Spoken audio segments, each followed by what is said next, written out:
Okay. तो हम magnetic fields due to electric current इस पर्टिकुलर चैप्टर से अपने लेक्चर्स की सीरीज को हमने शुरू किया था और पिछले लेक्चर में हमने इंट्रोडक्टरी आइडियाज को डिस्कस किया। इन पर्टिकुलर कहा जाए तो हमने ये देखा कि जब भी किसी कंडक्टर में हम करंट को फ्लो कराते हैं तो उसके अक्रॉस मैग्नेटिक फील्ड्स डेवलप हो जाते हैं और ये एक बहुत ही इम्पोर्टेंट डिस्कवरी है, बहुत ही इम्पोर्टेंट आउटकम है जो हमें ऑर्स्टेड एक्सपेरिमेंट से पता चलता है। Later on we find that के मैग्नेटिज्म आएगा, ये तो ठीक है अपनी जगह पे, बट जो डेवलप होने वाला मैग्नेटिज्म है वो कौन से फैक्टर्स पे डिपेंड करता है और उसका एक मैथमेटिकल इक्वेशन अगर हम लिखना चाहें तो कैसे लिख सकते हैं। इस चीज को एड्रेस किया by two different French scientists, बियो सेवा। तो इसे बियो सेवा लॉ ऐसे कहा जाता है और मैथमेटिकली हमने इस लॉ को सीखा जिसमें हमने लिखा कि मैग्नेटिक इंडक्शन जो डेवलप होगा करंट फ्लो होने की वजह से वो लिखा जाएगा mu naught upon 4 pi I dl sine theta divided by R square. ठीक है, वेर म्यू नॉट जो है ये permeability of the free space होता है, 4 pi into 10 to the power -7 इसका वैल्यू है और आई फ्लो होने वाला करंट है, dl will be the respective length in which we want to check the magnetism. Sine of theta ये करंट एलिमेंट और डिस्टेंस के बीच की जो लाइन बनती है उनका डिस्टेंस, उनका एंगल है और R is the distance between the point of consideration and the conducting wire. हम चाहें तो इसको एक वेक्टर नोटेशन भी दे सकते हैं, जिसे हम ऐसे लिखते हैं vectorially dv is equal to mu naught upon 4 pi, it will work out like I then dl cross r। अब इस चीज को बैलेंस करने के लिए हम नीचे ले लेते हैं r क्यूब। तो पिछला पूरा लेक्चर इन सभी बातों को हमने बहुत अच्छे से केयरफुली कंप्लीट 1 आवर डिस्कशन में कवर किया था। इसके साथ साथ मैंने आपको ये भी बताया कि राइट हैंड थंब रूल कैसे अप्लाई किया जाएगा। Just to give a very quick revision, right hand thumb rule apply करते वक्त मान लेते हैं कि अगर हमारे पास एक वायर है ऐसी और हमारा ये मानना है कि अगर करंट इसमें ऊपर की तरफ जा रहा है आए, तो magnetic field to the right of this wire will be inwards, correct है ना, and magnetic field to the left of this wire will be outwards. Clear है ये? और इसका एक बाकायदा ऐसा मैग्नेटिक फील्ड का लूप बनेगा जो इस तरीके से वायर के अक्रॉस डेवलप होगा और ऐसे बहुत सारे लूप्स बनेंगे पूरी वायर के अक्रॉस, ऐसे बहुत सारे लूप्स बनेंगे जो सारे के सारे लूप्स हमको ये बताएंगे कि मैग्नेटिक फील्ड यहाँ पे कैसे डेवलप हो रहा है। ठीक है, ये सारी बातें क्लियर है आपको? पिछले लेक्चर में हमने ये सारी बातें कवर कर रखी हैं, पूरा 1 आवर का डिटेल डिस्कशन हुआ था अपना। अब आज हम कुछ बहुत इंपॉर्टेंट सीखने वाले हैं। इंपॉर्टेंस इसका दोनों एग्जामिनेशन के लिए है, खास करके जो स्टूडेंट्स थियोरी का प्रिपरेशन कर रहे हैं बोर्ड्स के लिए, उनके लिए भी ये लेक्चर बहुत इंपॉर्टेंट है और वो स्टूडेंट्स जो नीट या सीईटी या जेई या to some extent JEE advance को भी अगर एड्रेस करना चाहते हैं, जेई एडवांस की भी प्रिपरेशन में अपने आप को कंसिडर करते हैं, तो उनके लिए भी ये लेक्चर बहुत ज्यादा इंपॉर्टेंट है क्योंकि इसमें हम कुछ पर्टिकुलर वायर्स और कंडक्टिंग मटेरियल के शेप्स के लिए मैग्नेटिक फील्ड की डेरिवेशंस बनाएंगे। ओके, और ऐसे फॉर्मूलीज बनाएंगे हम जो बहुत ही की फॉर्मूलीज होंगे टिपिकल टाइप ऑफ क्वेश्चंस को सॉल्व करने के लिए। ओके, सो इसे हम पुट अप करते हैं under the heading of applications of Biot Savart law. तो इसकी एप्लीकेशंस में हम इसको पुट अप करते हैं।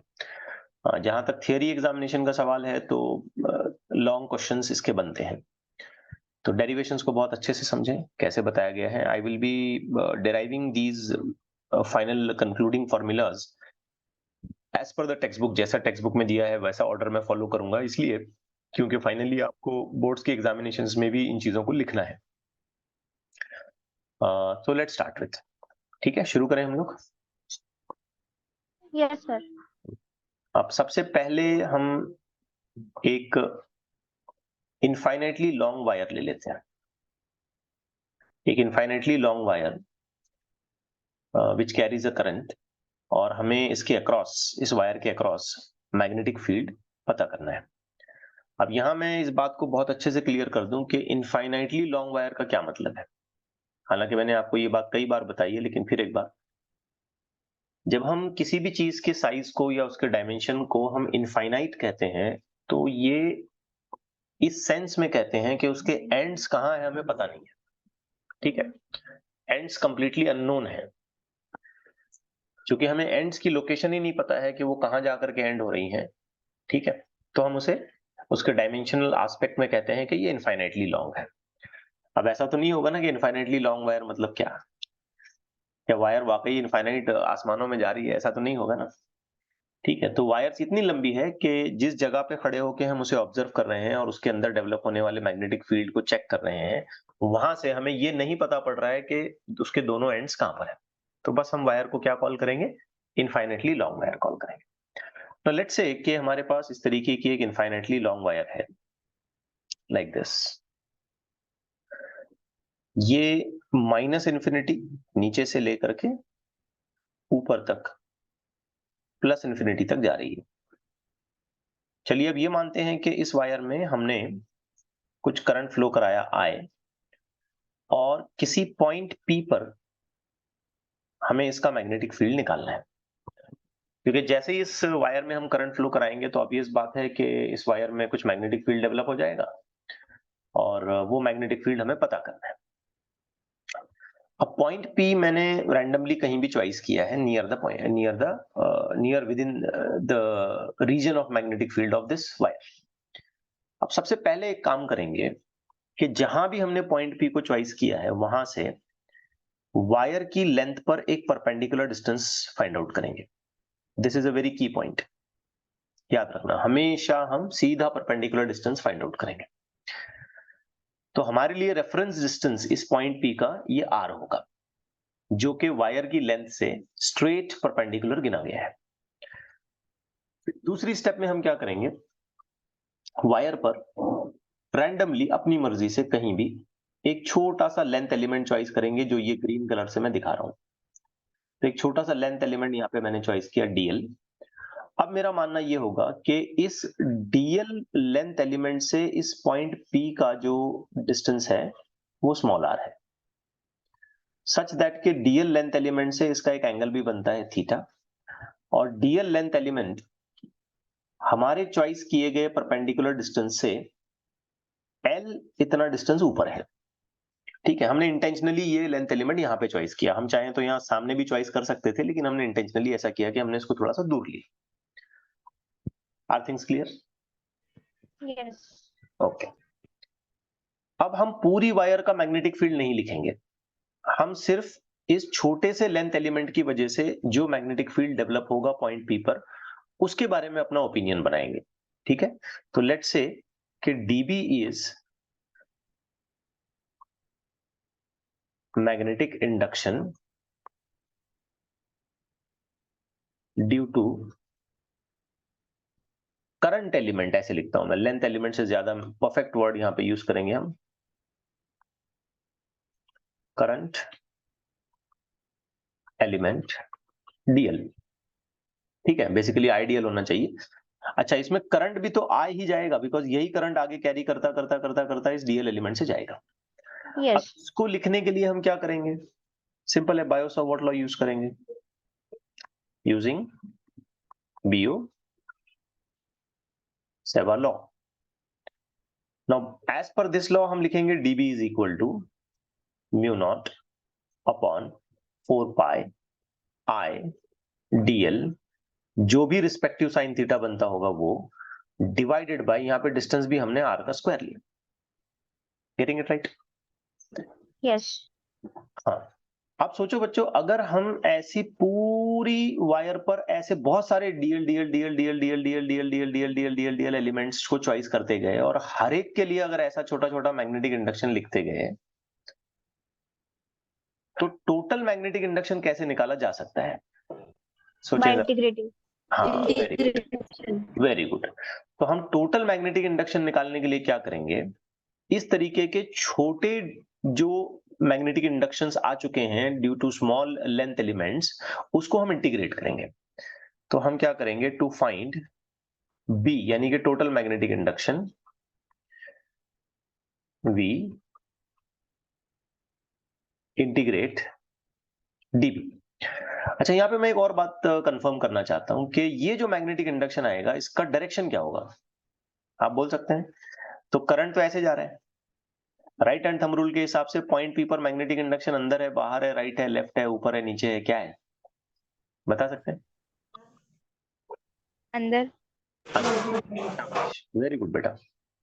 तो अंदर का मतलब ये ऐसा, तो ये डीबी के सामने मैं ऐसी हमेशा सिंबल लगाता रहता हूँ, ठीक है। जब जब कभी भी मुझे मैग्नेटिक इंडक्शन लिखना होगा ना आगे के कैलकुलेशंस करते वक्त भी, तो मैं इस तरीके की सिंबल्स लगाऊंगा। ये सिंबल क्रॉस वाली याद रखिए, परपेंडिकुलर टू द प्लेन अंदर की तरफ होती है, और अगर डॉट वाली सिंबल मैंने लगा दी तो परपेंडिकुलर टू द प्लेन बाहर की तरफ होती है। तो ये राइट हैंड थंब रूल आप बिल्कुल आसानी से सोच सकते हैं। जैसे ये मैं पेन दिखा रहा हूँ, आप वीडियो में देखें, करंट ऊपर जा रहा है, आपने फिंगर्स को ऐसे मोड़ना है। आप अगर फिंगर्स के मुड़ने का सेंस देखेंगे ना बच्चों, तो फिंगर्स के मुड़ने का सेंस जो है ऐसे अंदर की तरफ है, फिर ये ऐसे घूम के बाहर। मतलब इस पोर्शन में तो फिंगर्स हमारी अंदर की तरफ जा रही थी, घूम के पीछे से वापस आएंगे तो इस पोर्शन में बाहर की तरफ आएगा। तो आई होप आपको ये बात समझ आ गई। अच्छा, अब आगे बढ़ते हैं। हम इस पॉइंट पर थे कि अगर हमको टोटल मैग्नेटिक इंडक्शन निकालना है पूरी वायर की वजह से, तो हमको ऐसे इंडक्शंस को इंटीग्रेट करना पड़ेगा। अब बेटा ध्यान से देखो, तो बी लिखते वक्त बहुत केयरफुली इस चीज को ऑब्जर्व करना। हमने इंटीग्रेशन तो कर दिया डीबी का, लेकिन क्वेश्चन ये है कि हम लिमिट्स क्या लगाएं। यहां हम बहुत बुरी तरीके से फंस जाते हैं, क्योंकि इस वायर की जो कंडीशन है वो माइनस इंफिनिटी से लेके कहां है, प्लस इंफिनिटी। तो लिमिट आइडियली देखा जाए तो क्या लगना चाहिए, माइनस इंफिनिटी से प्लस इंफिनिटी। अब इतनी बड़ी लिमिट्स का इंटीग्रेशन करने का मतलब बहुत ज्यादा कॉम्प्लिकेशंस को दावत देना है, ठीक है। माइनस इंफिनिटी से प्लस इंफिनिटी, ये तो थोड़ा अजीब हो गया ना, इंटीग्रेशन करते वक्त फिर हमको तकलीफ होगी। सब्स्टिट्यूशन क्या करोगे, upper limit minus lower limit substitute करते वक्त फिर अटक जाओगे। तो हम तय करते हैं कि हम इस वायर के दो पार्ट्स बना देते हैं। We just imagine this wire into two parts. ये जो पॉइंट है यहां पे मैं जीरो मानता हूं, इसको जीरो मानता हूं, ठीक है। तो यहां से लेके एक हिस्सा मेरा कहां तक जाएगा, प्लस इंफिनिटी पर, और इसी जगह से जीरो से दूसरा हिस्सा कहां जाएगा, माइनस इंफिनिटी पर। तो मैं लिमिट क्या करता हूं बच्चों, जीरो से लेके प्लस इंफिनिटी लगाता हूं। लेकिन अगर बहुत केयरफुली सोचा जाए तो जीरो से लेके प्लस इंफिनिटी जो आंसर्स हमको मिलने वाले हैं, क्या एग्जैक्टली वैसे ही आंसर्स हमको जीरो से लेके माइनस इंफिनिटी के लिए भी मिलेंगे? यस और नो? क्योंकि हमने वायर को दो पार्ट्स में डिवाइड कर दिया।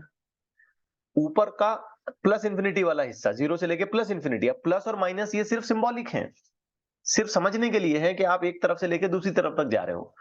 तो जो आंसर्स इंटीग्रेशन के आपको जीरो से लेके ऊपर वाली इंफिनिटी के लिए मिलेंगे, क्या वही आंसर्स आपको जीरो से लेके नीचे वाली इंफिनिटी के लिए भी मिलेंगे? Yes sir.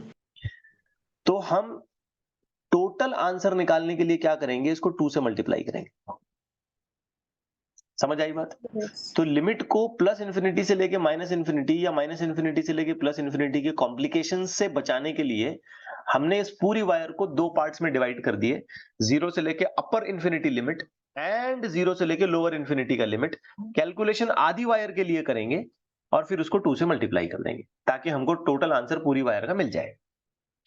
Are things clear? Yes और नो? Yes sir. अब चलिए थोड़ा और आगे बढ़ते हैं। So b is equal to, let's carry this to as it is. ये जीरो से लेकर के इन्फिनिटी, यहां जो भी आपकी dB की इक्वेशन है आप उसको पुटअप करें, mu naught upon 4 pi, you will just continue I and then dl and then you will just continue with sin theta and then divided by r square. अब थोड़ा सा आपको यहां पर ट्रिग्नोमेट्री और ज्योमेट्री का हेल्प लेना पड़ेगा, ठीक है। क्या क्या आपको हेल्प लेना है जरा ध्यान से देखें। सबसे पहले आप इस डायग्राम में नोटिस करें, इस वाली डायग्राम में, और मुझे बताएं कि आर स्क्वायर के लिए आप क्या लिख सकते हो। L square plus R R square plus L square, Pythagoras theorem के हिसाब से। तो आपका ये मामला क्लियर हो गया। दूसरा आप मुझे ये बताएं कि यहां एक पर्टिकुलर एंगल बनता है, अगर आप बहुत ध्यान से देखेंगे तो ये एंगल बनेगा पाई माइनस थीटा, करेक्ट है? Yes. अब sine of pi minus theta is also equal to sine theta, ठीक है? लेकिन इस ट्रायंगल के हिसाब से सोचा जाए तो sine of pi minus theta क्या लिखा जा सकता है? Capital R by small r. Very good, capital R divided by small R, which means हम रिप्लेसमेंट करेंगे sine of theta is equal to R divided by small R, हटा दें, under root में लिख लें R R square plus. Plus L square. I hope आपको ये दोनों सब्स्टिट्यूशन बड़े अच्छे तरीके से समझ में आ गए। Yes, Yes. थोड़ा जल्दी जल्दी रिस्पॉन्स करें, 2-3 डेरिवेशंस का है मामला आज। चलिए अब इसमें और फटाफट आगे बढ़ते हैं। सो ये b इज इक्वल टू, ये 2 जैसा है वैसा, ये इंटीग्रेशन 0 से लेकर के infinity, I am just putting the numbers as it is, और mu naught upon 4 pi, let's continue, I dl, R square हटाएं और उसकी जगह लिख लें आप R square plus small R square हटा के उसकी जगह आप लिख लें capital R square plus small R square, into sine of theta भी आप हटा दें और उसकी जगह लिख लें अंडर रूट में are square plus L square, ठीक है? अब जो चीजें कांस्टेंट हैं वो पूरा इंटीग्रेशन से आप बाहर ले आए। सो जो जो चीजें कांस्टेंट है आप उसको पूरा का पूरा इंटीग्रेशन से बाहर ले आए। तो बेटा ये 2 कांस्टेंट पहले से बाहर है, म्यू नॉट अपॉन ये 4 पाई, करंट उतना ही जाएगा, आप एलिमेंट कहीं भी चॉइस करें। आर एक परपेंडिकुलर डिस्टेंस है, वो भी जैसा था वैसे ही रह जाएगा, तो उसको भी बाहर कर लें आप। इंटीग्रेशन देखें आप रन हो रहा है, इंटीग्रेशन जो है ना वो रन होगा 0 से लेकर के इंफिनिटी, बहुत ध्यान से देखें, dl divided by R square plus L square raise to, मैं डायरेक्ट लिखने जा रहा हूं 3/2। अब आप थोड़ा सा सोच सकते हैं कि ये 3/2 कैसे हुआ। बच्चों अगर ध्यान देंगे तो इस ब्रैकेट की पावर कितनी है? 1। ये जो रूट में लिखा हुआ है इसकी पावर कितनी आएगी? 1/2. हाफ। तो इन दोनों का मल्टीप्लीकेशन करते वक्त पावर्स ऐड हो जाएंगी ना, 1 + 1/2, ठीक हो गया? Yes, sir. 1 + 1/2 हो जाएगा 3/2। तो बस ये चीजें यहां पर रह जाएंगी एज ए इंटीग्रेशन। आप सोचेंगे सर ये वाला आर स्क्वायर आप बाहर क्यों नहीं लाए? ये वाला आर स्क्वायर हम इसलिए बाहर नहीं ला सकते, आउट ऑफ इंटीग्रेशन नहीं ला सकते, क्योंकि ये इस सम का हिस्सा है, ठीक है ना? तो इसको हम बाहर नहीं ला सकते। दूसरा मेन जो इंटीग्रेशन यहाँ पे होना है वो एल स्क्वायर का होना है, क्योंकि ये जो एल है ये ऐसे बढ़ते बढ़ते बढ़ते बढ़ते प्लस इन्फिनिटी तक जाने वाला है और ऐसे नीचे की तरफ बढ़ते बढ़ते बढ़ते माइनस इन्फिनिटी तक जाने वाला है। अब जब हम इसका इंटीग्रेशन पूरा कर लेंगे, इसके इंटीग्रेशन में हमको बिल्कुल जाना नहीं है, इसका डायरेक्ट रिजल्ट हम यूज करने वाले हैं। जब हम इस पूरी चीज का इंटीग्रेशन कर लेंगे तो हमें एक स्टैंडर्ड आंसर मिलेगा, note down the answer, b is equal to, ये 2 कैरी कर रहा हूं मैं, म्यू नॉट अपॉन 4 पाई, ये आई आर इनटू इस इंटीग्रेशन का आंसर हमको मिलेगा 1 अपॉन आर स्क्वायर, ठीक है? याद रखने के लिए भी बहुत आसान है। And then we are just ending with the derivation. सबसे पहले तो आप ये r और यहाँ की एक पावर काट दें, ये 2 और ये 4 इसको काट करके 2 कर दें, और फाइनल आंसर आपका तैयार हो गया, b is equal to mu naught I upon 2 pi R. Done, finish, that's it. Is it okay? अब ये याद करना चाहिए आपने कि एक इनफाइनाइटली लॉन्ग वायर अगर हमारे पास है तो उसका मैग्नेटिक इंडक्शन कितना होता है? तो आंसर साफ साफ है, mu naught I divided by 2 pi R, where mu naught is the permeability, constant number है, 2 पाई कांस्टेंट नंबर है, करंट वायर में कितना जा रहा है वो भी गिवन सिचुएशन रहेगी। अब रहा सवाल आर, तो ध्यान देके देखें ये आर क्या है। मैंने अभी अभी आपको बताया था आर क्या था, वायर की जो लेंथ है उससे पॉइंट तक का सीधा परपेंडिकुलर डिस्टेंस, दैट्स इट। कोई टेंशन लेने की जरूरत नहीं है, सीधा परपेंडिकुलर डिस्टेंस ले ले। जैसे फॉर एग्जांपल अगर मैं आपसे ये कहता हूं कि भाई हमारे पास एक ऐसी टेढ़ी वायर दी गई है, तिरछी वायर दी गई है, ठीक है ना, करस्पॉन्डिंग पॉइंट या बिल्कुल सामने लगा दिया गया ये P, ठीक है? तो क्या आप डिस्टेंस ये वाला लेंगे? बताएं मुझे, आप ये वाला डिस्टेंस लेंगे? यस, आप डिस्टेंस ये वाला लेंगे क्या? ये डिस्टेंस लेंगे क्या? जरा जल्दी आंसर करें बेटा। नहीं सर, नहीं लेंगे हम ये वाला। मैं इस बात पे जोर दे रहा हूं कि ये डिस्टेंस हमेशा हमें कैसा लेना है? वायर की लेंथ के साथ परपेंडिकुलर लेना है तो हमारे लिए जो काम का डिस्टेंस होगा ना बच्चों, वो ये वाला सीधा परपेंडिकुलर डिस्टेंस होगा, ऐसा, ये परपेंडिकुलर डिस्टेंस। तो यहां हम इसको कैलकुलेशन कर सकते हैं, इसकी ट्रिग्नोमेट्री से हम ये डिस्टेंस पता कर सकते हैं। ये थीटा, ये कुछ वैल्यू अगर बता दिया है तो sine theta, cos theta, whatever as पर कंडीशन लगा करके हम वो डिस्टेंस निकाल सकते हैं। तो जोर दें इस बात पे कि ये जो r है यहां पे, this r is always to be taken as perpendicular distance between length of wire and point in consideration। ठीक हो गया? ओके, सो दैट्स इट, ये है पूरा डेरिवेशन। Okay with this? समझ आ गया बच्चों अच्छे से? Yes. अब इसमें हमको कुछ की एलिमेंट्स ढूंढने हैं, बहुत की एलिमेंट्स, ताकि हम इन की एलिमेंट्स का यूज करके magnetic induction of different shapes को पता कर सकें। क्योंकि वायर्स का इस्तेमाल करके ही हम अलग अलग शेप्स आगे बनाने वाले हैं। ठीक है, एक ट्रायंगल बना दिया या एक रेक्टेंगल बना दिया या एक स्क्वायर बना दिया, तो वायर्स का ही इस्तेमाल करके हम इन चीजों को बनाने वाले हैं। तो अब ये की एलिमेंट्स क्या हैं, इन्हें जरा हमें केयरफुली समझना है। तो सबसे पहला जो की एलिमेंट है बच्चों मैं आपके सामने रखने जा रहा हूं, बहुत ध्यान से देखें, वो है फाइनाइट वायर। इनफाइनाइट तो हो गया, समझ आ गया इनफाइनाइट हमको। अब हमने लेनी है फाइनाइट वायर। ये सारे फॉर्मूलेज आपको एकदम बाय हार्ट होने चाहिए, बिल्कुल पक्के। लेट्स टेक के बेटा हमने एक फाइनाइट वायर ली, मतलब इसकी लेंथ हमको पूरी तरीके से पता है कि कितनी लेंथ है, एंड्स हमें पता है कि इसके एंड्स कहां कहां है, और हमारा मानना यह है कि इस वायर में से करंट जा रहा है आई, और हमारा एक पॉइंट ऑफ कंसिडरेशन है, कहीं भी हो सकता है, आपकी मर्जी, पी। यहां पे आपको मैग्नेटिक इंडक्शन निकालना है। तो सबसे पहला काम आप क्या करेंगे कि वायर और पॉइंट ऑफ कंसिडरेशन में सीधा परपेंडिकुलर डिस्टेंस आप ढूंढ लेंगे। लेट्स से कि परपेंडिकुलर डिस्टेंस आर हो गया, ये सबसे पहला काम करना है आपने, क्योंकि डिस्टेंस के नाम पे एक ही डिस्टेंस मेजर होता है और वो वायर की लेंथ से सीधा परपेंडिकुलर मेजर होता है, ये बात याद रखिए अच्छे से। अब ये फाइनाइट वायर है, फाइनाइट का मतलब हमें कंप्लीट लेवल पर ये पता है कि इसके एंड्स कहां है। तो हम क्या करेंगे, इसके एंड्स को ध्यान में रखते हुए पॉइंट पी जो हमारा कंसिडरेशन में आ रहा है वहां तक सीधा स्ट्रेट लाइन आई में से पॉइंट पी को कनेक्ट करेंगे आप, ये ऐसे और ये ऐसे। ठीक हो गया? क्योंकि एंड्स हमें पता है इसलिए हम कनेक्ट करेंगे। अब आप बोलेंगे सर इनफाइनाइट वायर पे आपने ऐसा कनेक्ट क्यों नहीं किया, तो आप ही मुझे इसका आंसर दो, क्यों नहीं कनेक्ट किया होगा। क्योंकि अगर मैं इनफाइनाइट वायर पे ऐसा कनेक्ट करने जाऊंगा तो कहां, ये इन्फिनिटी पे जा रहा है, कहां कनेक्ट होगा, कनेक्ट ही नहीं होगा। ठीक हो रही है बात? अब बहुत इंपॉर्टेंट चीज आ रही है, ये जो हमारा परपेंडिकुलर डिस्टेंस वाला लाइन है और ये एंड को करेक्ट करने वाली लाइन है, इनके बीच में हम एंगल्स गिनेंगे। और बहुत ध्यान से देखना ये एंगल कहां से गिना जा रहा है, परपेंडिकुलर लाइन से कनेक्टिंग लाइन तक।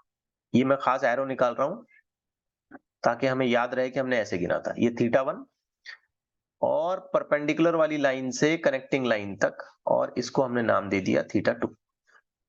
Getting it right?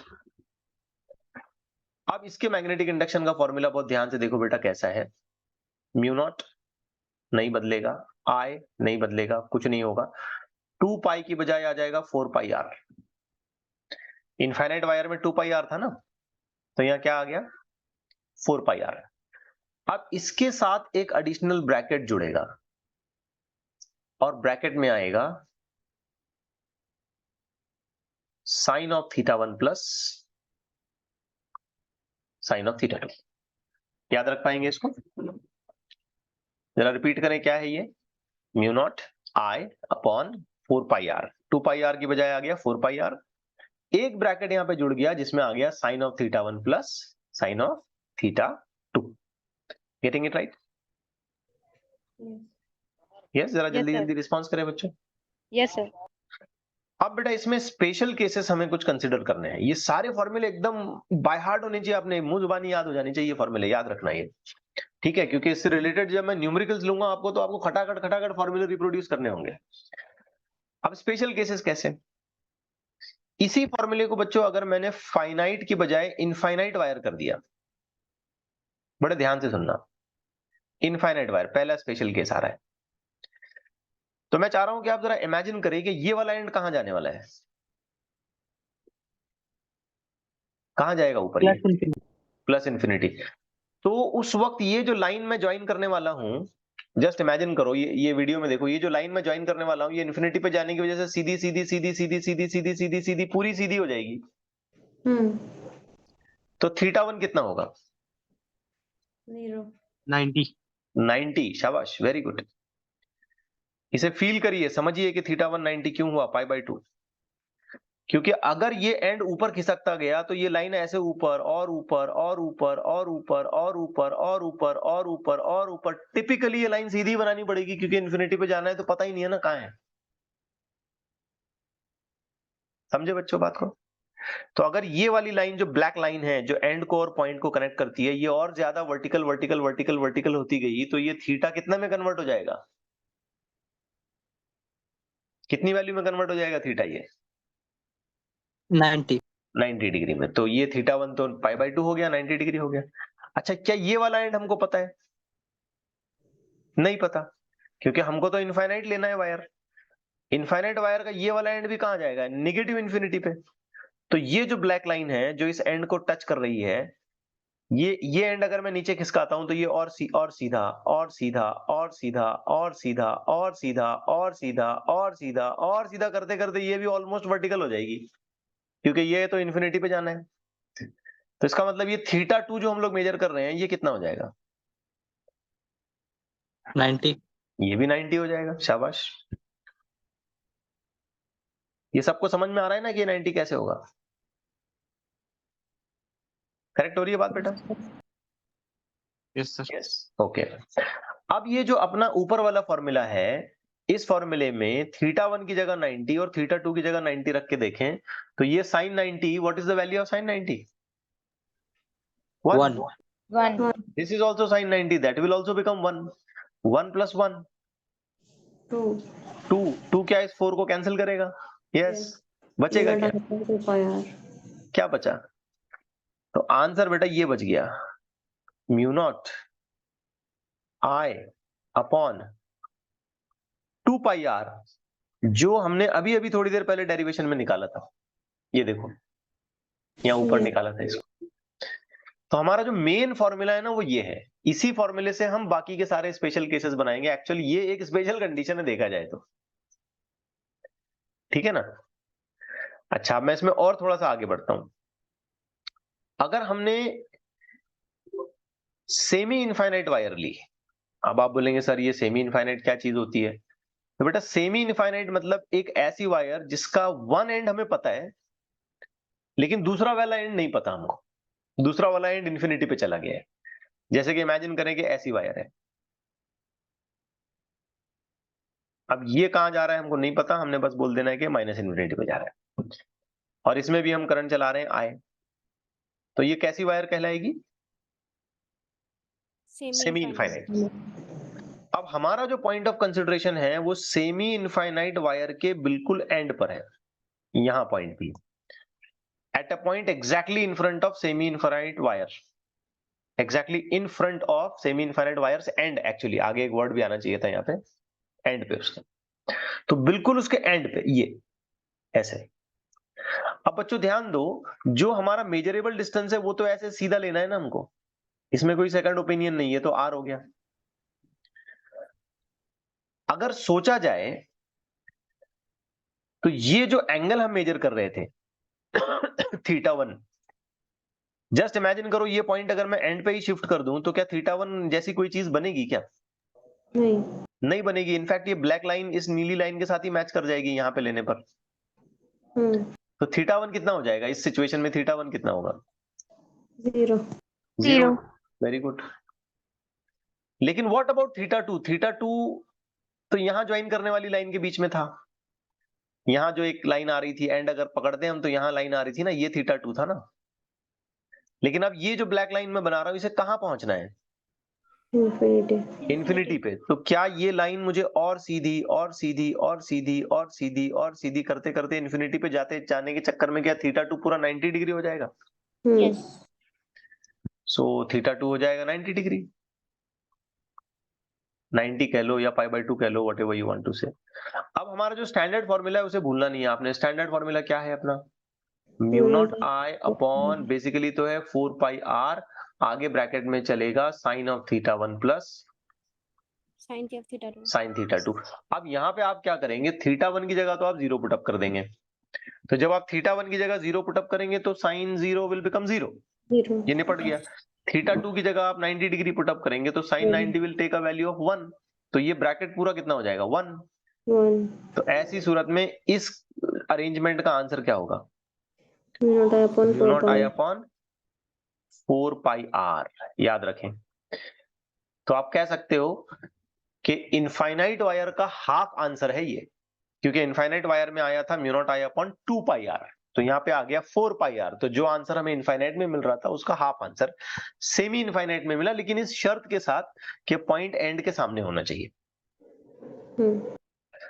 अब मैं ये कहता हूं कि अगर पॉइंट एंड के सामने नहीं है, कहीं और है, लोकेशन थोड़ी सी हट के है उसकी, not exactly in front of the end, a point not exactly in front of end of the semi infinite wire, and पर नहीं है। तो सबसे पहले तो मैं एक छोटा सा डायग्राम यहाँ पे बना देता हूँ, फील आए आपको।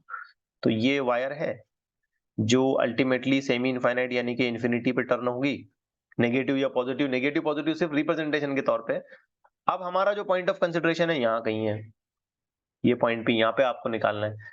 तो सबसे पहले हमारे लिए एक इंपॉर्टेंट डिस्टेंस है, काम का डिस्टेंस, जिसको हमें प्रॉपरली गिनना चाहिए, ये हो गया r। फिर हम एंड्स पे लाइन ले जाके मिलाते हैं, तो यहाँ पे मुझे एंड पे एक लाइन ले जाके मिलानी पड़ेगी। ये एंगल मुझे केयरफुली मेजर करना है, एरो देखें ध्यान से, परपेंडिकुलर वाली लाइन से एंड को ज्वाइन करने वाली लाइन तक एंगल गिनते हैं। गिनना शुरू कहां से करते हैं? परपेंडिकुलर डिस्टेंस वाली लाइन से, और कहां तक गिनते हैं? एंड को ज्वाइन करने वाली लाइन तक, ऐसे एंगल गिनेंगे। तो इस एंगल को अगर मैं फिलहाल के लिए चलो ऐसे ही for the sake of representation alpha call कर दूं, तो क्या आप मुझे बता सकते हैं कि करंट सिचुएशन में θ1 कितना हो गया? अल्फा। और θ2 कितना हुआ? π/2। π/2 हो जाएगा। वेरी गुड, 90 डिग्री आप कह सकते हो, π/2 रेडियन कह लें या 90 डिग्री कह लें। तो इस तरीके से अगर हम कंडीशन को फॉलो करते हैं तो मैग्नेटिक इंडक्शन क्या होगा? Mu naught I upon 4πr। अब ब्रैकेट ठीक से चलाएं, θ1 की जगह तो आपने लिखना है साइन अल्फा प्लस 1, ठीक हो गया? बिकॉज θ2 वैल्यू हो जाएगी 90, sine 90 will take a value of 1, so you can just write sin alpha plus 1, you can also write 1 plus sin alpha, and accordingly whatever you want। तो ये situation हो गई अगर सेमी इनफाइनाइट वायर आ जाती है तो, और पॉइंट उसके सामने न आए तो। इसमें मुझे करंट भी दिखाना चाहिए, लेट्स से कि करंट ऐसे जा रहा है। अच्छा, करंट ऊपर दिखाओ नीचे दिखाओ, इससे कोई फर्क नहीं पड़ता है, फॉर्मूले में फर्क नहीं चेंज होगा, डायरेक्शन ऑफ करंट की वजह से सिर्फ मैग्नेटिक इंडक्शन का डायरेक्शन चेंज हो जाएगा, नथिंग एल्स। अब आते हैं एक सबसे इंपॉर्टेंट और कंफ्यूजिंग पॉइंट पर, जिसमें हाँ अक्सर बच्चा करता है गड़बड़। अब वायर तो हमारे पास है फाइनाइट, ठीक है ना, वायर तो है फाइनाइट, वायर में कोई टेंशन नहीं है, वायर है फाइनाइट, और इसमें करंट भी ठीक ठाक चल रहा है आई। अब पॉइंट ऑफ कंसिडरेशन जो है ये वायर की लेंथ के सामने कहीं भी नहीं आ रहा है, बल्कि नीचे या ऊपर या हट के कहीं आ रहा है। तो ये अपना पॉइंट भी है।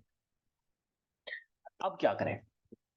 बट डू रिमेंबर दैट के the wire is finite and we are actually knowing where the ends are. तो ये एंड्स हमें पक्का पता है कि यही वायर क्लोज हो जाती है। अब क्या करें? इसमें स्टूडेंट्स बहुत कंफ्यूज होते हैं और फिर फॉर्मूला प्रॉपरली बना नहीं पाते हैं। मैं फिर आपको बता दूं कि मेन जो अपना फॉर्मूला है वो यही है, इसी को मॉडिफाई करना है आपने। अब आप क्या करेंगे देखें, तो बच्चों यहां पे आप दो काम करेंगे। सबसे पहले वायर को एक्सटेंड करेंगे, बिल्कुल वैसे जैसे याद है हम लोग प्लेन मिरर को एक्सटेंड करते थे, अगर Yes. ऑब्जेक्ट मिरर के सामने नहीं आता था तो हम प्लेन मिरर को एक्सटेंड कर लेते थे, तो एग्जैक्टली वैसे ही आप वायर की लेंथ को एक्सटेंड करेंगे और डिस्टेंस वैसे ही मेजर करेंगे जैसे पहले आप करते आए थे, आर। मतलब हम तो ये जिद करेंगे कि हम हमेशा डिस्टेंस परपेंडिकुलर ही लेने वाले हैं, ये हमारी जिद होगी।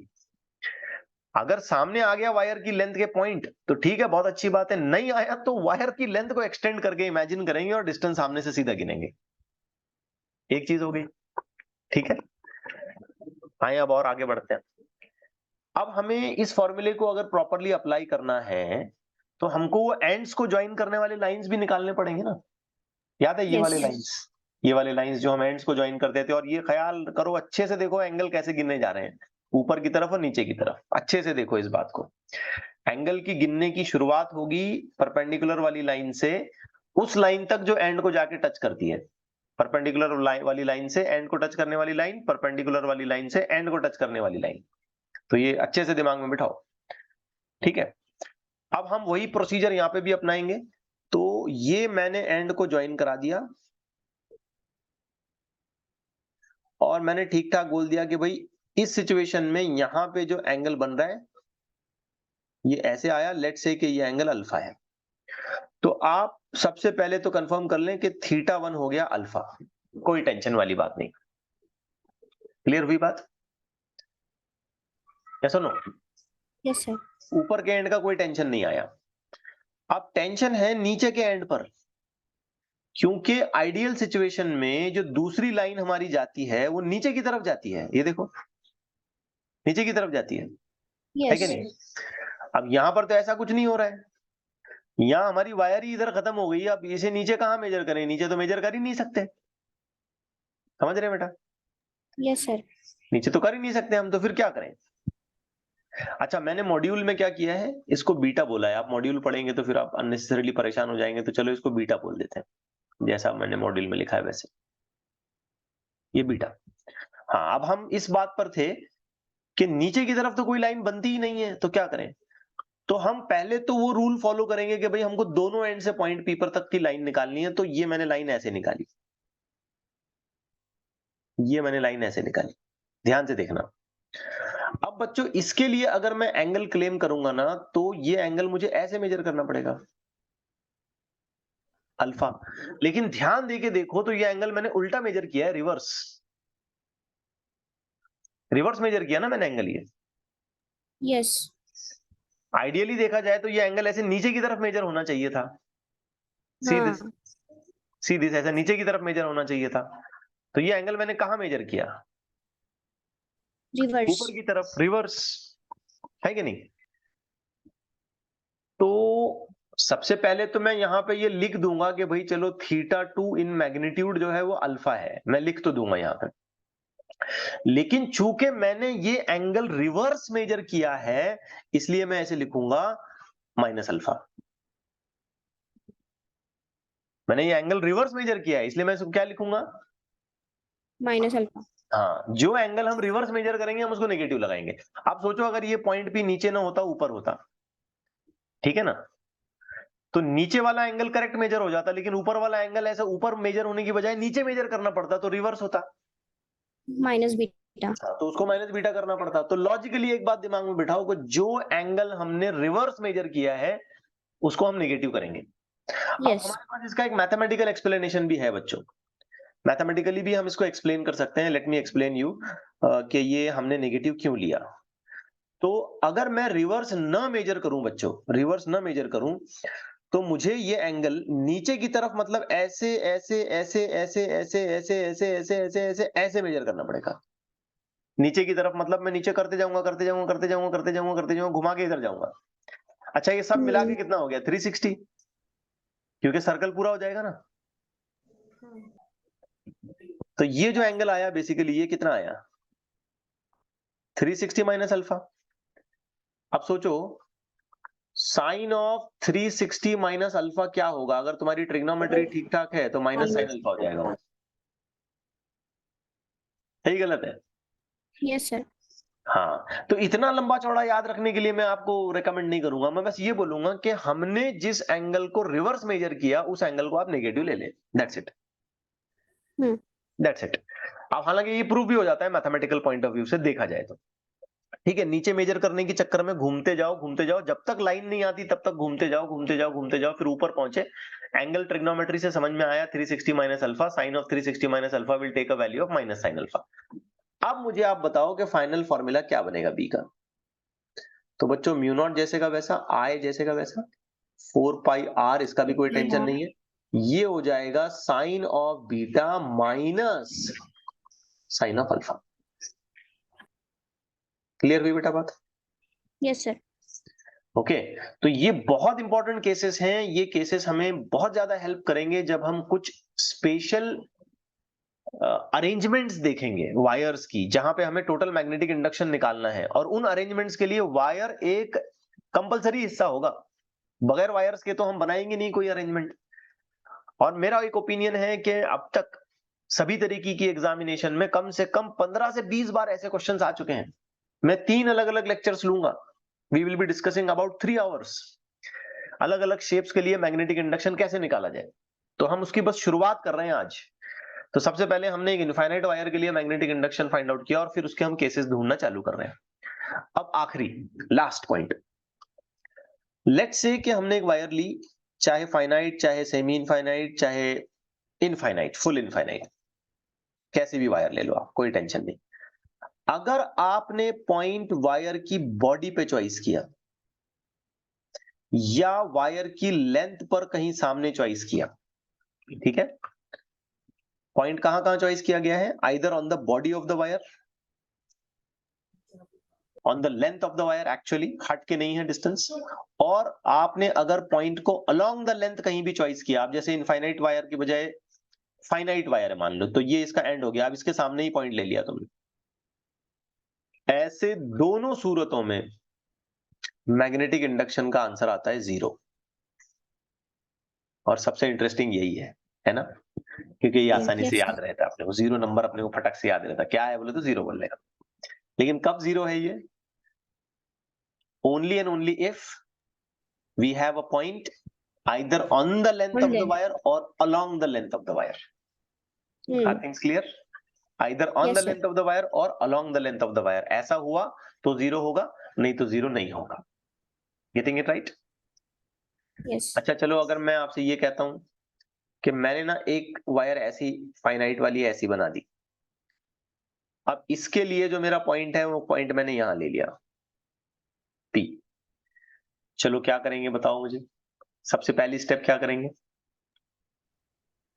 एंड पॉइंट्स को ज्वाइन पॉइंट नहीं करेंगे एंड पॉइंट को ज्वाइन, पॉइंट बाहर है, एक्सटेंड करेंगे वायर। एक्सटेंड करेंगे वायर को, शाबाश। फिर हमारी जिद है कि हम डिस्टेंस हमेशा कैसे लेंगे? परपेंडिकुलर। उसके बाद ऊपर वाला एंड बगैर टेंशन के हमको मिल रहा है, इसका करस्पॉन्डिंग एंगल अल्फा या बीटा या θ1 या θ2 जो बोलना है बोल दो, चलो θ1 बोल दिया मैंने। तो ऊपर वाला एंड हमको बगैर टेंशन के मिल रहा है। क्या दूसरे एंड पर हमसे मिस्टेक हो रही है? यस। ठीक हो गई बात? क्या ये angle on the other side, एक अगर क्लॉकवाइज है तो दूसरा एंटी क्लॉकवाइज आना चाहिए था, लेकिन यहां पर भी ये एंगल उसी सेंस में गया, तो चलो इसको मैंने θ2 बोल देना है। लेकिन इस θ2 को मैं कंसीडर कैसा करूंगा फॉर्मूले में? नेगेटिव। नेगेटिव। तो इस सिचुएशन में फाइनल आंसर हम लोग क्या बनाएंगे? Mu naught I pi R. Pi R. R is always a perpendicular distance, सोचना ही नहीं है दूसरा उसके बारे में। ब्रैकेट के अंदर चलेगा sine of θ1 minus sine of θ2। Sine of θ2, that's it. जिस एंगल को आपने रिवर्स लिया, ठीक है ना, जिस एंगल को आपने रिवर्स लिया वो नेगेटिव में आएगा। अब इसमें आप थोड़ा मोटा ये भी याद रखें कि एक एंड पर हम चलते हैं क्लॉकवाइज और दूसरे एंड पर हम चलते हैं एंटी क्लॉकवाइज। अपर एंड हमेशा क्लॉकवाइज, लोअर एंड हमेशा एंटी क्लॉकवाइज। Getting it? अगर वायर को टेढ़ा मेढ़ा ऐसा वैसा बना के दिया ना, तो अपना पेपर घुमा के उसको सीधा कर देने का, और सीधा परसेप्शन से सोचने का जल्दी समझ में आ जाता। क्लियर हो रही है बच्चों बात? Yes sir. ओके। आइए एक और डेरिवेशन करते हैं। वैसे मैंने 2-3 डेरिवेशन प्लान किए, लेकिन एक इसका आधा हिस्सा हो पाएगा, तो चलो ठीक है, जितना हुआ उतना करते हैं। अब आते हैं वायर्स के बाद आर्क। यकीन जाने इसमें स्टूडेंट्स बड़े परेशान होते हैं कि मैग्नेटिक इंडक्शन किसी गिवन सिचुएशन में कैसे लिखना है। लेकिन आज तक की हिस्ट्री में जैसे भी प्रॉब्लम आए हैं, चाहे वो नीट में आए हों, सीईटी में आए हों, जेई मेन में आए हों, एडवांस में आए हों, एएफएमसी के एग्जामिनेशन में आए हों, कैसे भी शेप्स बना के दिए गए हों, उन शेप्स को स्ट्रेट वायर और कर्व्ड वायर से ही बनाया जाता है कि नहीं? या तो स्ट्रेट वायर यूज करेंगे या कर्व, या तो उसका छोटा हिस्सा स्ट्रेट होगा या कुछ हिस्सा कर्व होगा, क्योंकि शेप बनाने के लिए हमको या तो स्ट्रेट चाहिए या कर्व चाहिए। इसलिए मैंने पूरे अलग अलग अलग अलग फॉर्मूलेज को सॉर्ट आउट करने की बजाय ये सोचा कि अगर हमें स्ट्रेट वायर के फॉर्मूलेज आ गए और कर्व्ड वायर के फॉर्मूले हमको आ गए, तो हम कैसे भी शेप को निपटा सकते हैं। इसलिए दो ही बातें आपने अच्छे से याद रखनी है, स्ट्रेट वायर के सारे केसेस और कर्व्ड वायर के सारे केसेस। कर्व्ड वायर यानी कि एक सर्कुलर आर्क। ठीक हो रही है बात? Yes sir. अब इसमें बहुत ज्यादा केसेस हैं, ऐसा भी नहीं है। इसका एक छोटा सा डेरिवेशन फिलहाल मैं आपके सामने रखने जा रहा हूं। लेट्स से कि हमारे पास एक आर्क है, कंडक्टिंग वायर से बना हुआ आर्क, लाइक दिस, और इसमें कुछ अमाउंट ऑफ करंट जा रहा है, अच्छा खासा आई। ऑब्वियसली इसका कहीं हम सेंटर आइडेंटिफाई करेंगे, because we are talking about a kind of spherical segment. ठीक है, sorry, circular arc, circular segment. तो इसका हमने कहीं सेंटर आइडेंटिफाई किया, लेट्स से O, और हमको मैग्नेटिक इंडक्शन इसके सेंटर पे ही निकालना है। ठीक है, this point is very important to note कि मैग्नेटिक इंडक्शन हम सेंटर पे निकालेंगे, क्योंकि डेरिवेशन बाद में अलग अलग हो जाएंगे, एक्सिस पे निकालना, इधर निकालना, उधर निकालना। तो उससे पहले हम ये क्लियरिफाई कर लेंगे, हम लोग फिलहाल कहाँ डिराइव कर रहे हैं, सेंटर पे। At the centre. ठीक है, अब ये जो आर्क है, इसका करस्पॉन्डिंग एंगल अगर मैं आइडेंटिफाई करता हूं कि भाई ये कितने एंगल की आर्क है, तो हमें बताया जा रहा है कि इसका जो टोटल एंगल है आर्क का, वो थीटा है, लेट्स से। अब ये कितने भी एंगल की हो सकती है ना, 60 डिग्री, 30 डिग्री, 45 डिग्री की आर्क, क्वार्टर सर्कल, 180 डिग्री का आर्क यानी कि सेमी सर्कल, 270 डिग्री की आर्क, ऐसे घूम के और ज्यादा, डिपेंड। तो हमने जनरलाइज कर दिया कि भाई हम यहाँ पे थीटा इतने एंगल का एक आर्क ले रहे हैं। ऑफ कोर्स इस आर्क के लिए हमारा ये मानना होगा कि इसका रेडियस r है। अब हम इस आर्क पर कहीं पर एक छोटा सा एलिमेंट चॉइस करेंगे, क्योंकि डेरिवेशन बिल्कुल जीरो से हमको बनाना है, तो हम ऐसा छोटा सा एलिमेंट चॉइस करेंगे। अच्छा, ये एलिमेंट हमने कहां चॉइस किया? तो बच्चों हमने ये एलिमेंट किसी एक एंड से फाई एंगल पर चॉइस किया।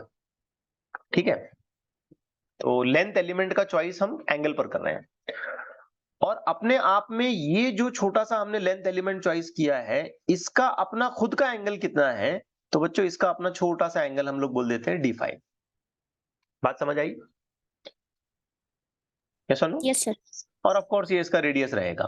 रेडियस तो चाहे आप इधर गिनो, इधर गिनो, उधर गिनो, कहीं भी गिनो, कोई फर्क नहीं पड़ता है। अब सबसे पहली चीज जो बेटा मैं आपसे ये सुनना चाहता हूं, before getting involving into the derivations and all that, मुझे बताओ कि ये डीएल एलिमेंट की लेंथ तुम कैसे लिख सकते हो? इट्स एन आर्क लेंथ, छोटा सा आर्क लेंथ है ये। तो आर्क लेंथ का फॉर्मूला क्या होता है? Angle multiplied by radius. Radius. तो डीएल एलिमेंट की लेंथ हम ऐसे लिख सकते हैं ना, R D theta, sorry R D theta नहीं, आर डी फाई लिख सकते हैं ऐसे। Yes sir. क्योंकि आगे हमें ये कहीं सब्स्टिट्यूट करना होगा, so I will be very careful in handling the situation. चलें अब थोड़ा और आगे बढ़ते हैं। सबसे पहले हम ये सोचेंगे कि ये जो करंट है, ये इस छोटे से लेंथ एलिमेंट से अगर पास होता है, तो उसका अपना मैग्नेटिक इंडक्शन कितना होगा। लेट्स से कि इसमें से भी जो करंट जा रहा है ना, वो करंट ऐसे ही इसके अंदर से पास हो जाएगा, आई मैग्नीट्यूड आएगा इसका, तो उसका छोटा सा मैग्नेटिक इंडक्शन डीबी अगर हम लिखें, तो हम ऐसे ही लिखेंगे ना, mu naught I, mu naught upon 4 pi I DL sign theta divided by distance है आर का स्क्वायर। करेक्ट है? Yes sir. अच्छा, यहाँ साइन थीटा से हमको थोड़ा कंफ्यूजन होगा, क्योंकि ये भी थीटा, आर्क का एंगल थीटा, और ये भी थीटा वैसा। तो यहाँ मैं डायरेक्ट मेंशन करता हूँ कि यहाँ साइन थीटा नहीं है, यहाँ सीधा सीधा साइन 90 है, डायरेक्ट मेंशन कर रहा हूँ। अब आप सोचने लग जाएंगे सर ये साइन 90 किस हिसाब से बोला आपने? देखो ऐसे, बहुत ध्यान से देखो, ये अपनी डीएल एलिमेंट है, ठीक है, ये इसका सेंटर है, और ये लाइन ऐसे डिस्टेंस जाके इधर ज्वाइन कर रही है। आर्क की लेंथ से सेंटर को अगर हम कोई लाइन ज्वाइन कराते हैं सेंटर को, तो यहां एंगल कितना बनेगा? 90 डिग्री बनेगा ना, क्योंकि ये सर्कुलर आर्क है। आर्क की लेंथ से सेंटर तक ज्वाइन करने वाली लाइन, कोई भी लाइन उठा लें आप, उनके बीच में एंगल कितना होगा? 90।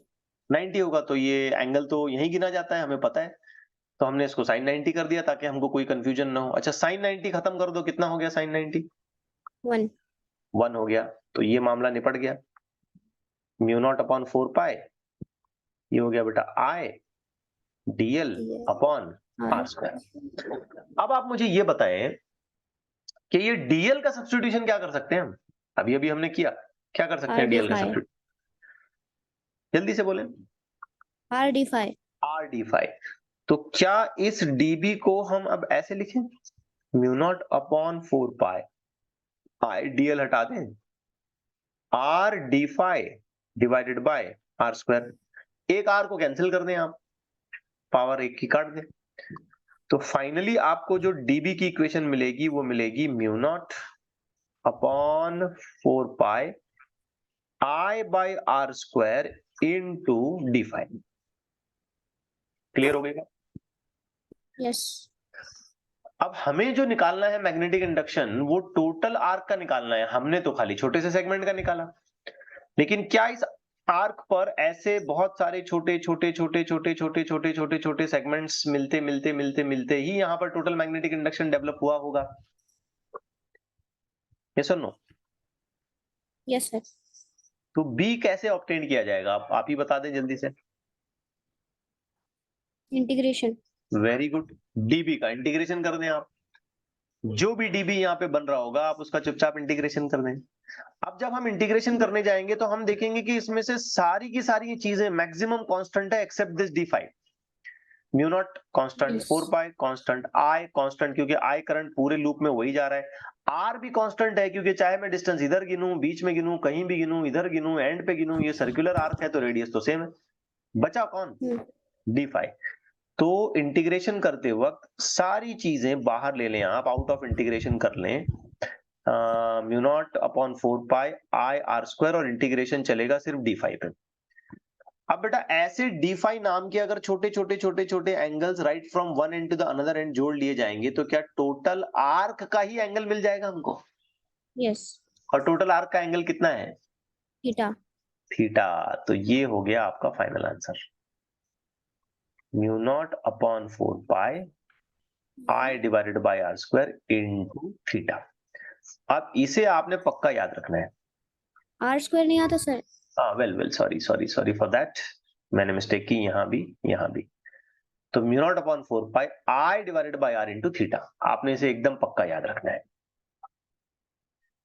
अब मैं इसके कुछ केसेस आपके सामने रखता हूं, बड़े ध्यान से सुने आप।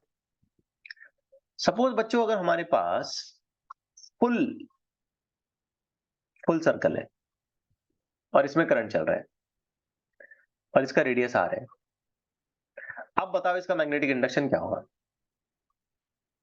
सोच समझ के बताओ। तो बच्चों फुल सर्कल का एंगल कितना होता है? 360। 2 पाई। 360 यानी कि 2 पाई। तो फुल सर्कल के पॉइंट ऑफ व्यू से मुझे ये थीटा लिखना पड़ेगा 2 पाई। अगर मैं इस फॉर्मूले में 2 पाई सब्स्टिट्यूट करता हूं तो पाई पाई से कैंसिल हो जाएगा, 2 4 से कैंसिल होकर 2 बन जाएगा। तो आंसर क्या आएगा? Mu naught I two R. Mu naught I divided by 2r, where r is the radius. बात समझ आ रही है?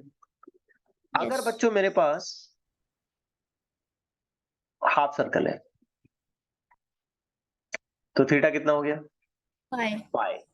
बताओ तो आंसर क्या आएगा? Mu naught I divided bye 4r। Mu naught I divided bye 4r। 4r। तो ऐसा हम कुछ भी कर सकते हैं। अच्छा, अब अगर मेरे पास ना एक ही सर्कल है लेकिन उसके लूप्स हैं बहुत सारे, बहुत सारे लूप्स हैं, n लूप्स। तो एक अगर सर्कल है तो उसका फॉर्मूला क्या है? Mu naught I divided by 2r। 2 आते तो क्या आंसर आता? 2 टाइम्स। 3 ऐसे लूप बनते तो क्या आंसर आता? 3 टाइम्स। 4 ऐसे लूप बनते तो आंसर क्या आता? 4 टाइम्स। तो अगर ऐसे n लूप्स बन गए मान लो, तो उसका आंसर क्या होगा? n mu naught I divided by 2r. Very good. तो उसको ऐसे लिखा जाता है, mu not an I divided by 2r, ऐसे लिखा जाता है इसको। अब ना इस चीज को हम थोड़ा और आसान कर सकते हैं। बेटा ध्यान से सुनना, सिर्फ एक लूप है तो n का वैल्यू क्या आएगा? 1. 1। तो हमारा फॉर्मूला ये बन जाएगा। अच्छा एक लूप भी नहीं है, आधा लूप है, तो n का वैल्यू क्या आएगा? 1 by 2. हाफ पुटअप करके देखो, हम यहाँ पे आएंगे, ये आंसर आएगा हमारा, Yes. है कि नहीं? तो हमको ये याद रखना चाहिए। अच्छा ये पाई कितना भी हो सकता है, मैं 60 डिग्री का लूप बना सकता हूँ, 60 डिग्री का आर्क ले सकता हूँ, 30 डिग्री का आर्क ले सकता हूँ, है ना, 270 डिग्री का आर्क ले सकता हूँ। तो जनरलाइज फॉर्मूला ये है, ये तो दिमाग में बिठाना है आपने अच्छे से। ये कुछ इसके स्पेशल कंडीशंस हैं, स्पेसिफिक कंडीशंस हैं कि भाई ऐसे भी लिखा जा सकता है, जिसमें ये फॉर्मूला मैं थोड़ा प्रेफर करता हूँ, क्योंकि n की वैल्यू हम चाहें तो फुल इंटीजर पुटअप कर लें भाई, 1 लूप, 2 लूप, 3 लूप, 4 लूप, या फिर n की वैल्यू हम half a loop, a quarter of a loop ऐसे पुटअप करके भी उसका आंसर निकाल सकते हैं। क्लियर हो रहा है बच्चों? Yes, sir. ओके। जैसे देखो मैंने यहाँ पे एक छोटा सा एग्जांपल पुटअप कर दिया है। मैं अब वक्त के हिसाब से इसको ड्रॉ नहीं करता हूँ, लेकिन डायरेक्टली वो एग्जांपल आपके सामने रखता हूँ। ये देखें आप, यहाँ पे हाफ लूप है, n का वैल्यू हाफ पुटअप किया, आंसर आ गया mu naught I upon 4r। 1/4 of the loop है क्वार्टर, तो n इज इक्वल टू 1/4। इस जगह पे n is equal to 1/4 put up करेंगे तो आंसर आ जाएगा mu naught I divided by 8r। So that makes a very generalised formula. हालांकि हमारा जो बेसिक फॉर्मूला है ये थीटा वाला है, ये दिमाग में बिठाएं। Okay Yes. तो आज के लेक्चर के लिए इतना काफी है। अभी इसमें एक और लॉन्ग डेरिवेशन हमें डिस्कस करना है। If the magnetic induction is to be measured at the point of axis, तो कैसे निकालें? तो एक और डेरिवेशन आएगा उसका, but that will be typically considered for the theory examinations. जहां तक एमसीक्यूज का सवाल है, उसमें ये दो शेप्स पर बहुत सारे क्वेश्चंस आते हैं, चाहे आप वायर के हिसाब से कैलकुलेशन कर लें या चाहे आप लूप के हिसाब से कैलकुलेशन करें। ठीक है, एक बात मैं आपको बताऊं, चाहे वायर हो या चाहे लूप हो, ये चीज कॉमन है, mu naught upon 4 pi I by R, ये कॉमन है। अगर लूप है तो यहाँ थीटा आएगा, और अगर वायर है तो यहाँ sine theta 1 plus sine theta 2 आएगा। क्या कहते हो? Yes. है ना? और अगर वही वायर इनफाइनाइट हो जाती है तो थीटा 1 थीटा 2 दोनों हो जाते हैं 90 डिग्री, अकॉर्डिंगली कैलकुलेशन चेंज हो जाएगा। और यही आर्क अगर फुल सर्कल में कन्वर्ट हो जाता है तो ये थीटा इस फॉर्मूले में हो जाता है 2 पाई, अकॉर्डिंगली कैलकुलेशन चेंज हो जाएगा। मतलब मुद्दे की बात यह है कि अगर हम बिल्कुल आंख बंद करके फौरन हल्का सा रिवीजन कर लें तो हमको वायर का फॉर्मूला भी याद हो जाएगा और लूप का फॉर्मूला भी याद हो जाएगा। Loop in the sense arc. देखिए वायर का फॉर्मूला सुन लें आप, mu naught upon 4 pi I by R into sine of theta 1 plus sine of theta 2। याद हो गया? आर्क का फॉर्मूला आप सुन लें, mu naught upon 4 pi I divided by R into just theta, the arc angle of that arc, that's it. अब फिर आप उस वायर को infinite, semi infinite, point of consideration ऊपर नीचे जैसा चाहे वैसा कर लें, और इस आर्क को full loop, half loop, quarter of loop, number of loops जैसा चाहे वैसे कर लें आप। अब ये एक लाइन, मेरी स्टेटमेंट मेरा अच्छे से दिमाग में बिठाएं कि आगे चल करके कितने भी कॉम्प्लिकेटेड शेप्स आए, हम उन शेप्स को तोड़ के देखेंगे in the form of wires and in the form of arcs. या तो हम उसे वायर के फॉर्म में तोड़ेंगे या फिर हम उसे आर्क के फॉर्म में तोड़ेंगे, और अकॉर्डिंगली हम वायर या आर्क का फॉर्मूला लगा करके उस क्वेश्चन को सॉल्व करेंगे। Are things clear? Yes, sir. Okay चलिए, तो फिर आज के लिए इतना काफी है।